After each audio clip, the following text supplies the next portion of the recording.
ইতিহাস কখনো মুছে যায় না, কখনো ভাঙা ইটের নিচে, কখনো আদালতের নথিতে, আবার কখনো মানুষের স্মৃতিতে সেই ইতিহাস সারা জীবন বেঁচে থাকে।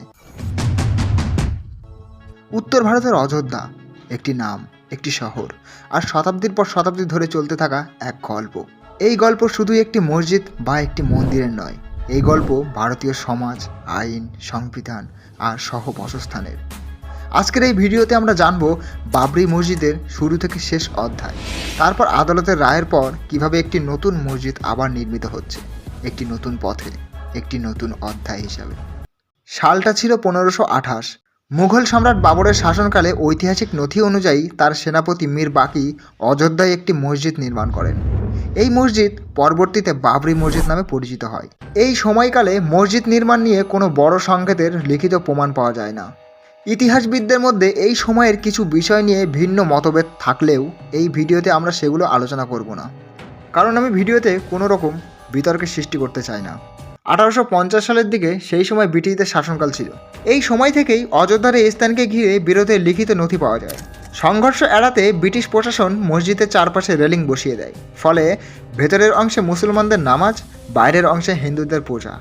এই দ্বৈত ব্যবস্থার পরিবর্তে আইনি জটিলতার ভিত্তি তৈরি করে।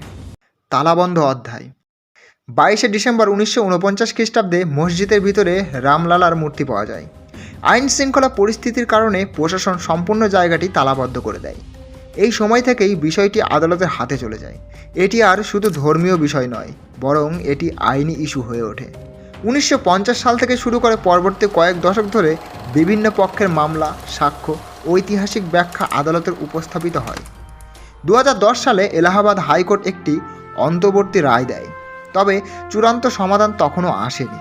তারপর 6 ডিসেম্বর 1992 খ্রিস্টাব্দে বাবরি মসজিদ ধ্বংস হয়। এই ঘটনার পর দেশ জুড়ে গভীর সামাজিক ও রাজনৈতিক প্রভাব পড়ে। সরকার তদন্ত প্রক্রিয়া শুরু করে। এই অধ্যায় ভারতের ইতিহাসে একটি দুঃখজনক অধ্যায় হিসাবে রয়ে যায়। এরপর আপনাদেরকে বলি সুপ্রিম কোর্টের চূড়ান্ত রায়। 9 নভেম্বর 2019 সালে ভারতের সুপ্রিম কোর্ট চূড়ান্ত রায় ঘোষণা করে। রায়ের মূল দিকগুলো: বিতর্কিত জমিতে রাম মন্দির নির্মাণ, মুসলিম পক্ষকে অযোধ্যায় 5 একর বিকল্প জমি প্রদান করে। এই রায় সংবিধান ও আইনের ভিত্তিতে ঘোষণা করা হয়। নতুন বাবরি মসজিদ, নতুন পথ।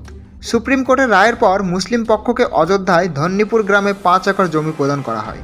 এই জমিতেই একটি নতুন মসজিদ কমপ্লেক্স নির্মাণের পরিকল্পনা নেওয়া হয়। এই প্রকল্পে রয়েছে একটি মসজিদ, হাসপাতাল, লাইব্রেরি, কমিউনিটি সেন্টার।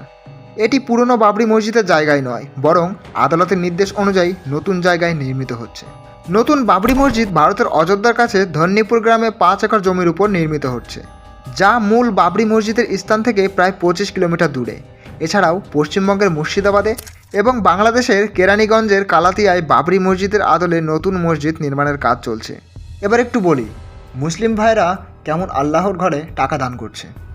পশ্চিমবঙ্গের মুর্শিদাবাদে হুমায়ুন কবিরের নেতৃত্বে নতুন বাবরি মসজিদ নির্মাণের জন্য বিপুল অঙ্কের টাকা উঠেছে, যেখানে কয়েক কোটিরও বেশি টাকা জমা পড়েছে, ভারতীয় এবং বিদেশি মুদ্রা মিলিয়ে, যার মধ্যে শুধু মেশিন গোনার প্রথম ধাপেই কয়েক লক্ষ টাকা এবং অনলাইন অ্যাকাউন্টে জমা হয়েছে কোটি কোটি টাকা। এবং এই অনুদান এখনও আসছে, যা স্থানীয় ও আন্তর্জাতিক সংবাদ মাধ্যমে প্রকাশিত হয়েছে। 11টি বাক্স ভর্তি নগদ টাকা জমা পড়েছে, যার মধ্যে 7টি বাক্স গোনার পর 37 লক্ষ টাকা পাওয়া গেছে। বিদেশি মুদ্রা যেমন ডলার, রিয়ালও এসেছে। শুধু অনলাইন মাধ্যমেই 2 কোটি 10 লক্ষের বেশি টাকা জমা পড়েছে। গুগল বলছে ডিসেম্বরের প্রথম সপ্তাহে মোট 5 কোটি রুপি ছাড়িয়ে গেছে বলে খবর এসেছে। পশ্চিমবঙ্গের মুর্শিদাবাদ জেলায় বেলডাঙ্গায় এই মসজিদ নির্মাণ করা হচ্ছে। এই মসজিদ নির্মাণের জন্য মোট 300 কোটি টাকা ব্যয় ধরা হয়েছে বলে জানা গেছে। টাকা গোনার জন্য মেশিন ব্যবহার করা হচ্ছে এবং প্রচুর পরিমাণে খুচরো ও বড় নোট জমা পড়েছে। সংক্ষেপে, বাবরি মসজিদ নির্মাণের জন্য মুর্শিদাবাদে ব্যাপক সাড়া পড়েছে এবং প্রচুর অনুদান জমা হচ্ছে, যা বিভিন্ন সংবাদ মাধ্যমে উঠে আসছে। নতুন মসজিদের লক্ষ্য ধর্মীয় উপাসনার পাশাপাশি সামাজিক সেবা, শিক্ষা ও মানবিক সহায়তা। এই উদ্যোগ একটি শান্তিপূর্ণ সহবাসস্থানের প্রতীক হিসাবে তুলে ধরা হচ্ছে। বাবরি মসজিদ একটি ইতিহাস ছিল, নতুন মসজিদ একটি নতুন অধ্যায়। এই গল্প আমাদের শেখায় সংঘাত নয়, আইনই শেষ কথা। ভারতের ইতিহাস বারবার প্রমাণ করেছে, সময় বদলায়, পথ বদলায়, কিন্তু সংবিধান সবার উপরে। তো বন্ধুরা, কেমন লাগলো ভিডিওটি? যদি ভালো লাগে একটি লাইক দিয়ে সাবস্ক্রাইব করে আমাদের পাশে থাকুন। পরের ভিডিও আসবে মসজিদ নির্মাণের পর। ততদিনে ভালো থাকবেন, সুস্থ থাকবেন। খোদা হাফেজ।